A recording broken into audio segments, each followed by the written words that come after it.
Welcome to Stockies. Today we are going to talk about Yes Bank. Yes Bank is again in news, but for a change it is a good news for Yes Bank.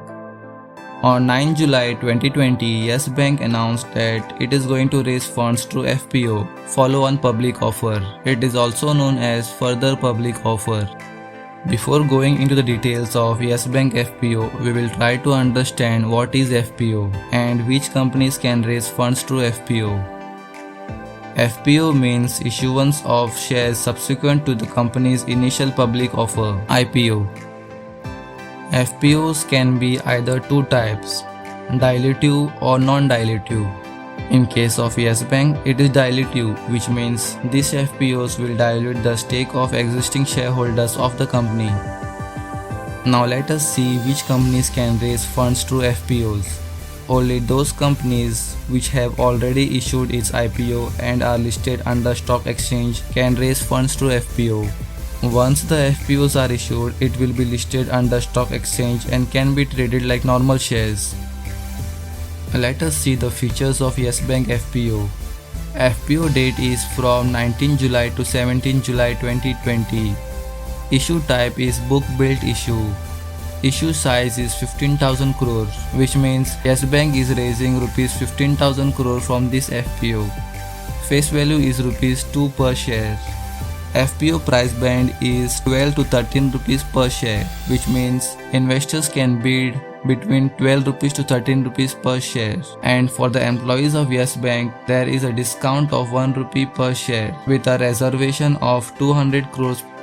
Lot size is 1000 shares per lot, and these FPOs will be listed on both the major exchanges, that is NSE as well as BSE. Yes Bank FPO tentative dates. The offer opens on 15 July and closes on 17 July.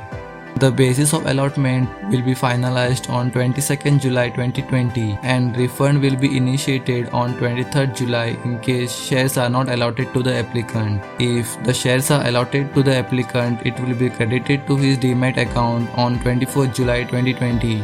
FPOs will be listed under stock exchange on 27 July 2020. Yes Bank FPO limit for retail investors. It shows you the maximum and minimum number of shares that can be applied by retail investors. Minimum is 1 lot, that is 1000 shares, and maximum is 15 lots, that is 15,000 shares. Let us see how Yes Bank FPO will affect the existing shareholders. First of all, there will be a straight 50% dilution of existing equity shareholder stake. For example, if a person holds 10% stake in Yes Bank, after this FPO, his stake will be diluted to just 15%, assuming that he does not increase his stake through FPO. 15% dilution in book value per share.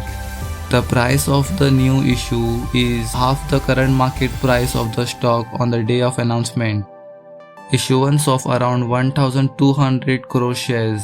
It results in doubling the Yes Bank number of shares outstanding, given that existing number of shares outstanding is around 1255 crore.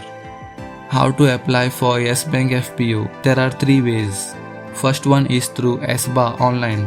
Second one is through stockbroker trading account like Zerodha, Fires, 5paisa, etc. This is the most convenient method to apply for IPOs and FPOs. If you want to open a free Demat and trading account in these brokers, please feel free to contact us on our Instagram account. You can find our Instagram handle in the description below. And the last method is through major banks like HDFC, ICICI and State Bank of India. If you are new to this channel, please don't forget to hit the subscribe button, and if you like the video, please hit the like button as well.